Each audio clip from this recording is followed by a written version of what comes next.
교회에 이제 간식거리를 준비해 놓잖아요. 간식거리를 준비해 놓으려고 마트에 이제 가끔 가서 이제 장만을 하고 사게 되는데요. 규모가 큰 마트일수록 같은 상품이지만 포장 단위가 다릅니다. 그래서 작게 포장된 것도 있고 중간 단위도 있고 뭐 대용량으로 포장된 것도 있고 다양하죠. 그럴 때 우리는 그냥 감이라고 할까요? 무조건 많은 게 싸다고 생각해서 대용량을 덥석 사는 경우가 있습니다. 그런데 따져보면 그렇지 않은 경우도 있더라고요. 그래서 꼭 한 개당 가격이 얼마인지 계산해 보던가 아니면 그 가격 표시된 거 위에 뭐 100g당 가격이 얼마인가 또 한 개당 가격이 얼마인가 표시되어 있는 것들을 확인해야 현명한 소비를 할 수 있습니다.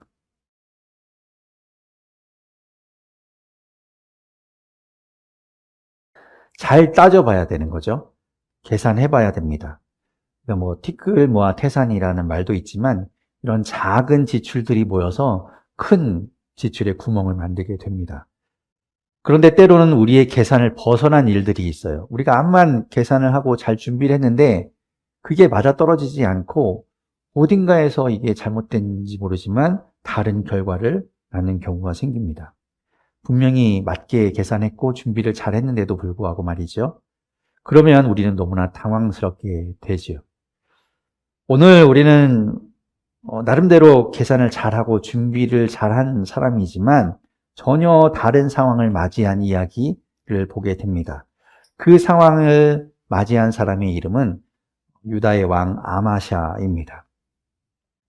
그 역대하 말씀을 보면서 이제 여러 왕들의 이야기를 보고 있는데요.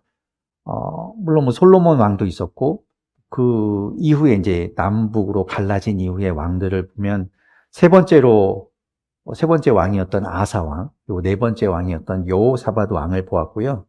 그리고 나서 이제 오늘 그 뒤로 몇 대의 왕을 지나쳐서 아홉 번째 왕인 아마샤 왕을 우리가 보게 됩니다. 이 아마샤 왕은 25살의 왕위에 올라서 29년간 통치했던 왕이에요. 성경에 그를 뭐라고 이야기하는가 하면 하나님 보시기에 올바른 일을 했던 왕이라고 이야기합니다. 그런데 하지만 마음을 다하지는 않았다라고 평가하고 있어요. 이게 무슨 말일까? 올바른 일을 하긴 했는데 마음을 다하진 않았다라는 건 그냥 대충 했다는 건가? 잘 모르겠어요. 어떤 의미인지. 아무튼 하나님 보시기에는 흡족하지 않았던 것 같아요. 얘가 나를 위해서 마음을 다하고 있진 않구나. 이렇게 평가하신 것 같습니다.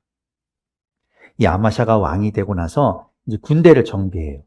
군대를 다 재정비하고 그리고 나서 이제 전쟁을 준비합니다. 이 에돔이라는 나라와 이제 전쟁을 하게 될 텐데 그것을 위해서 정비를 하는 것이죠.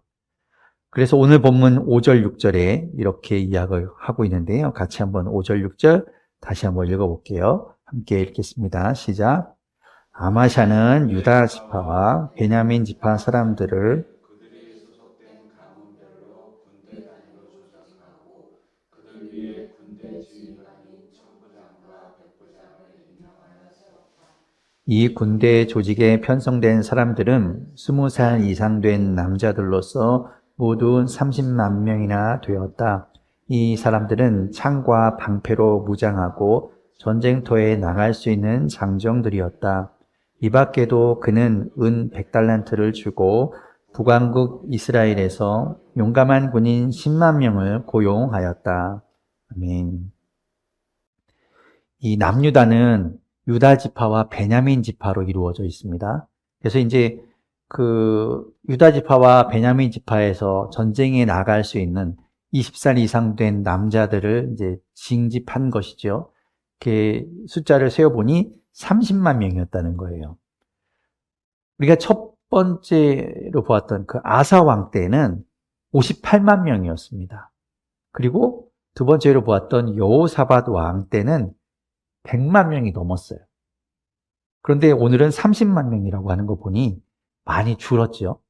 왜 이렇게 많이 줄었나? 그동안에 이제 여러 사건들이 있었어요.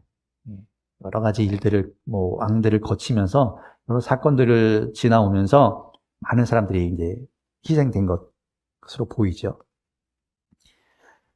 그래서 이제 아마샤는 계산기를 두드립니다.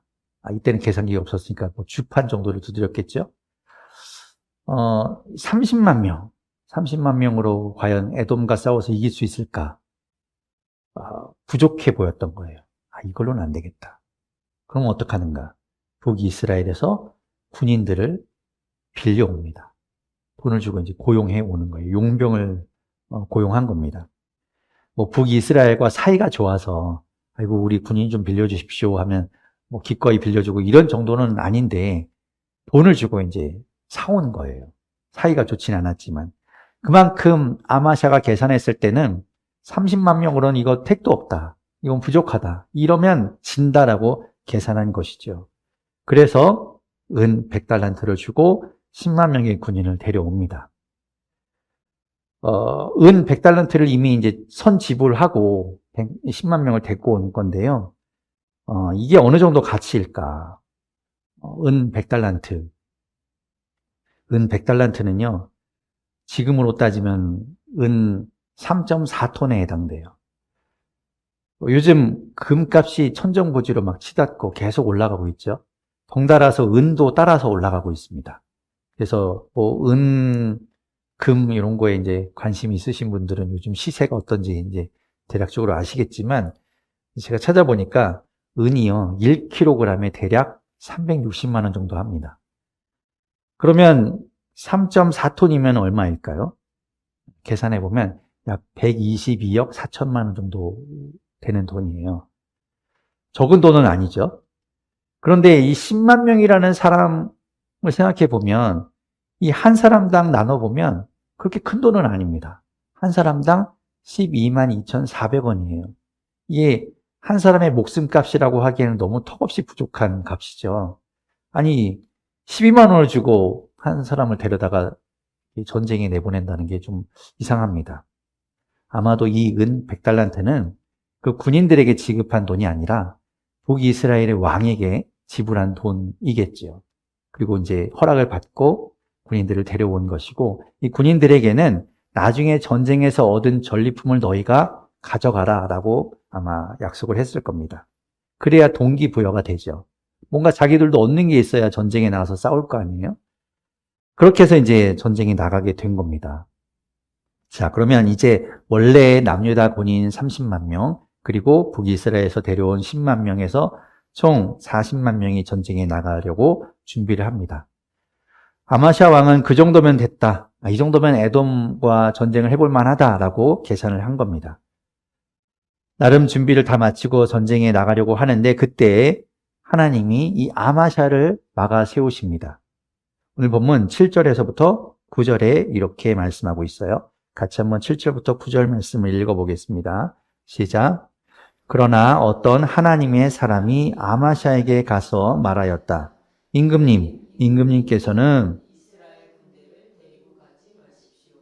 주님께서는 북왕국 이스라엘 곧 에브라임 자손과 함께 계시지 않으십니다. 그런데도 임금님께서 북이스라엘 군대를 데리고 출동하시거든 힘써 싸워 보십시오. 하나님께서는 임금님이 대적들 앞에서 엎어지게 하실 것입니다. 하나님께서는 임금님을 이기게도 하실 수 있고 지게도 하실 수 있습니다. 아마샤가 하나님의 사람에게 물었다. 북이스라엘 군인을 고용하느라고 지불한 은 100달란트는 어떻게 하면 좋겠습니까? 하나님의 사람이 대답하였다. 주님께서는 그것보다 더 많은 것을 임금님께 주실 수 있습니다. 아멘. 계속해서 우리가 보고 있지만 하나님은 직접 말씀하지 않고 하나님의 사람을 통해서 이렇게 이야기하시죠. 기껏 큰 돈을 들여서 은 100달란트라는 큰 돈을 들여서 데려온 북이스라엘 군인들을 데리고 가지 말아라. 그들과 함께 가지 말아라 라고 하나님 말씀하시는 거예요. 왜냐하면 하나님이 그들과 함께 계시지 않을 것이기 때문입니다. 그건 하나님의 의지예요. 나는 저들과 함께 하지 않겠다. 그런데도 불구하고 네가 북이스라엘 군인들을 데리고 전쟁에 나간다면 나는 그곳에 가지 않을 것이고 그렇다면 너희는 패하게 될 것이다 라고 하나님 말씀하고 있는 것이죠. 전쟁의 승패는 많고 적음에 있지 않고 강하고 약함에 있지 않고 오직 하나님께 달려 있다는 것을 우리는 계속해서 보고 있었어요. 아사 왕 때도 보았잖아요. 하나님을 의지하니까 에티오피아군 100만 명이 쳐들어왔을 때도 이길 수 있었는데 하나님을 의지하지 않으니까 북이스라엘이 침공해 왔을 때는 막 어쩔 줄을 모르고 우왕좌왕하고 그렇게 무력했던 것들을 보았습니다. 전쟁은 하나님께 달려 있지요. 승리는 하나님께서 주시는 것입니다. 다행히도 아마샤는 그 하나님의 말씀을 받아들여요. 만약 교만하여서 무슨 소리야, 내가 계산했으니 이렇게 된 거야 라고 자신의 방법을 밀어붙였다면 분명하게 큰 패배를 당하고 어쩌면 그곳에서 자신의 목숨까지도 잃고 말았을 거예요. 그런데 아마샤 왕은 그 말씀을 받아들이고 북이스라엘 군대를 돌려보내기로 합니다. 그런데 문제는 그들을 데려오면서 들였던 돈이지요. 이미 지불한 은 100달란트는 어떻게 할 것인가? 그게 너무 아깝게 느껴지는 거예요. 이제 아까도 얘기했지만 122억이라는 돈. 이게 그냥 공중으로 사라져 버리는 거잖아요. 아쉽지요. 그런데 하나님의 사람이 이야기합니다. 주님께서는 그것보다 더 많은 것을 주실 수 있습니다. 그 돈이 문제가 아닌 거죠. 돈을 아까워하다가 이미 들인 돈이 아까워서 그렇게 밀고 나갔다가는 죽을 수도 있다니까요. 살 수 있다면, 내가 죽음을 면할 수 있다면, 생명을 얻을 수 있다면 은 100달란트가 문제겠습니까? 아마샤는 북이스라엘 군대를 돌려보내요. 그리고 이 남유다의 30만 명만 함께 전쟁에 나갑니다. 결과는 승리였어요. 하나님께서 함께 하셨고 그 전쟁을 승리로 이끌어 주십니다. 당연하죠. 하나님이 함께 하셨으니까요. 그런데 문제는 돌려보낸 북이스라엘 군인들이었습니다. 그들이 곱게 가지 않았어요. 오늘 본문 10절과 13절을 읽어볼 텐데요. 같이 그들이 무슨 짓을 했는지 읽어보겠습니다. 시작. 그래서 아마샤는 에브라임에서 온 군인들을 그들의 고향으로 돌려보냈다. 그는 유다 사람에 대하여 몹시 불쾌하게 생각하면서 고향으로 돌아갔다. 그러는 동안에 아마샤가 전쟁에 함께 데리고 출동하지 않고 되돌려 보낸 북이스라엘 군인들은 사마리아와 베토론 사이에 있는 유다의 여러 마을을 약탈하고 사람을 3,000명이나 죽이고 물건도 많이 약탈하였다. 예. 그들은 그냥 곱게 돌아가지 않았어요. 빈손으로 돌아가지 않았죠. 아까 처음에 이야기한 것처럼 은 100달란트는 그들의 손에 들어오지 않은 돈입니다. 왕에게 간 거예요. 그들은 전쟁에 나갔어야만, 그래야만 뭐 죽든 살든 거기에서 큰 돈을 가지고 고향으로 돌아갈 수 있었는데 그냥 빈손으로 돌아가려니 이게 이제 속이 뒤틀린 것이죠. 그래서 약탈을 하고 사람들을 생명을 빼앗았던 겁니다. 아마샤 왕은 전쟁에 나갔고 승리를 거두었고 그리고 많은 전리품을 거두고 그리고 자신도 생명을 얻었습니다. 북이스라엘의 여호와스 왕은 은 100달란트를 얻었어요. 아무것도 안 하고 돈을 얻은 거예요. 하지만 정작 북이스라엘 군인들은 아무것도 얻지 못했으니까 그래서 이제 그런 나쁜 짓을 하게 된 것이죠. 그들은 돌아가는 길에 유다 마을들을 약탈하고 거기에 사는 사람들을 죽이고 많은 물건들을 빼앗아 돌아갑니다. 그런 걸 보면 이 사람들은 아주 포악하고 질이 나쁜 사람들이라는 걸 알 수 있어요. 만약에 그들과 함께 전쟁에 나갔다면 그들은 재물에 눈이 멀어서 유다 군인들에게도 돌아갈 수 있는 것들을 빼앗으려고 어쩌면 같이 전쟁에 나간 유다 군인들마저도 해할 수 있었을지 모릅니다. 돈 앞에서는요, 그렇게 물불을 안 가리는 사람들이고 눈이 뒤집히는 사람들이었던 거죠. 그런데 오늘 말씀을 보면서 생각해 보는 건요, 하나님이 말씀하셨거든요. 그것보다 더 많은 것. 그것이 오늘 말씀의 제목이긴 한데 그게 제 눈에 들어왔어요. 북이스라엘 군인들을 돌려보내고 남유다 군인만으로 전쟁에 나간다면 은 100달란트를 손해보는 것이죠. 그런데 하나님께서 그것보다 더 많은 것을 주신다라고 하셨잖아요. 그러니까 이제 결산을 해보면 과연 얼마를 더 이득을 받는가 따져보게 되죠. 얻은 것은 전쟁의 승리라는 건 뭐 그냥 빼고 에돔 사람 2만 명을 사살했습니다. 그리고 그로부터 얻은 전리품들이 있었겠죠. 잃은 것은 은 100달란트 이미 지불한 돈, 그리고 유다 사람 3,000명, 그리고 그 마을들에 있던 물건들이었습니다. 숫자상으로 더하기 빼기를 해보면 이익이긴 해요. 숫자상으로 보면 2만 명을 죽였고 우리 사람 3,000명, 그러면 17,000명 더 우리가 더 죽였네. 그렇게 숫자상으로 따지면 그렇지만 정말 하나님이 그렇게 숫자상으로 그렇게 계산을 하셨을까? 그걸 말씀하시는 걸까? 아마샤 왕은요, 처음에 이야기한 것처럼 계산했어요. 처음에 5절에서 남유다 군인들의 숫자를 세웠잖아요. 30만 명. 그 세웠다는 말, 히브리어로 파카드라는 단어인데요. 그 단어는 계산했다는 말이에요. 따져봤다는 거죠. 주판을 튕겼다는 거예요. 이 정도면 조금 부족하다. 조금만 더 있으면 우리가 해볼 만한데. 그래서 북이스라엘 군대를 이제 사왔잖아요. 돈을 주고.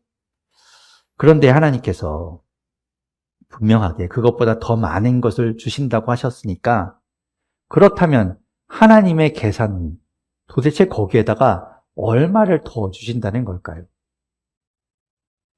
10%요? 아니면 2배요? 10배요? 그것보다 더 많다는 게 도대체 얼마나 더 주신다는 걸까요? 사실 하나님은요, 계산하는 분이 아닙니다. 더하기 빼기로 주판을 튕겨서 계산하시는 분이 아니에요.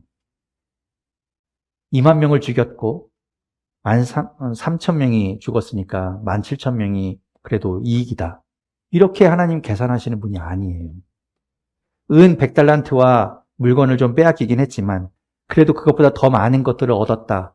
하나님이 그렇게 계산하시는 분이 아니라고요. 그걸 어떻게 아는가?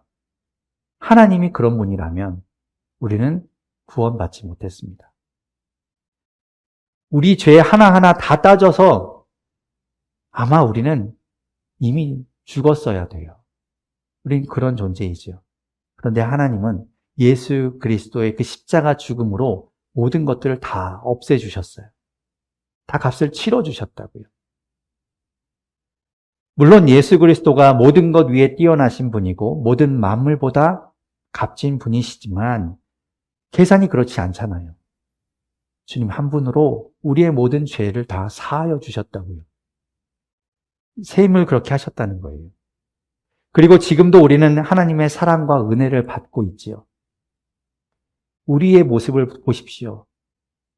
누구보다 여러분 자신이 잘 알잖아요. 내가 과연 나의 행동과 나의 말과 나의 생각이 하나님의 사랑과 은혜를 받을 만한가? 아무리 따져보고 계산을 해봐도 마이너스일 거예요. 그런 존재가 아니죠. 그런데도 하나님은 우리를 사랑해 주시고 우리에게 은혜를 주십니다. 하나님은 그렇게 숫자상으로 계산하는 분이 아니에요. 비록 오늘 본문에 그것보다 더 많은이라는 비교급을 사용하고 있어서 도대체 그러면 하나님이 거기에 추가로 더 얼마를 주시는 건가라고 생각해 볼 수 있지만 하나님은 그렇게 계산하는 분이 아니라 우리에게 전부를 주시는 분입니다.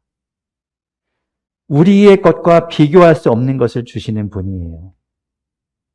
값으로 따질 수 없는, 측량할 수 없는 것을 우리에게 주시는 분이 하나님이십니다. 아까 우리 앞에서 찬양했던 그 마지막 찬양에서도 이야기하잖아요. 우리가 주님 안에서 살아가는 것이 얼마나 복된 일인지 측량할 수 없다. 값으로 따질 수가 없어요. 계산할 수 없어요. 하나님은 우리에게 그런 것들을 주시는 분이죠. 하나님이 주시는 그 모든 것들이 얼마나 값지고 소중한 것인지 우리가 참 깨닫게 되기를 바랍니다. 하나님은 우리에게 그런 모든 것들을 주시고 우리에게 전부를 주시는 분입니다. 숫자에 얽매이지 마십시오. 하나님의 것을 가지고 계산하고 튕기고 그래서 비교하지 마십시오. 우리가 받은 것, 그것과 다른 사람의 것을 자꾸 비교하지 마세요. 나는 왜 이만큼만 주고 저 사람은 저렇게 많이 주는가? 그렇게 따질 것이 아니에요. 하나님이 다 우리에게 맞게 주십니다. 그것보다 더 많은 이라는 말은 다르게 이야기하면 주실 수 있는 모든 것, 세상이 줄 수 없는 모든 것, 그것을 우리에게 주신다는 말이에요. 하나님은 그렇게 우리에게 생명을 주셨고 지금도 우리에게 사랑을 주시고 은혜를 주고 계십니다. 그러니 계산하지 마십시오. 비교하지 마십시오. 하나님은 우리의 계산과 생각을 뛰어넘어서 지금도 우리와 함께하고 계십니다. 우리가 받은 것을 감사하고 주신 것을 우리가 또한 귀하게 소중하게 사용하게 되기를 바랍니다.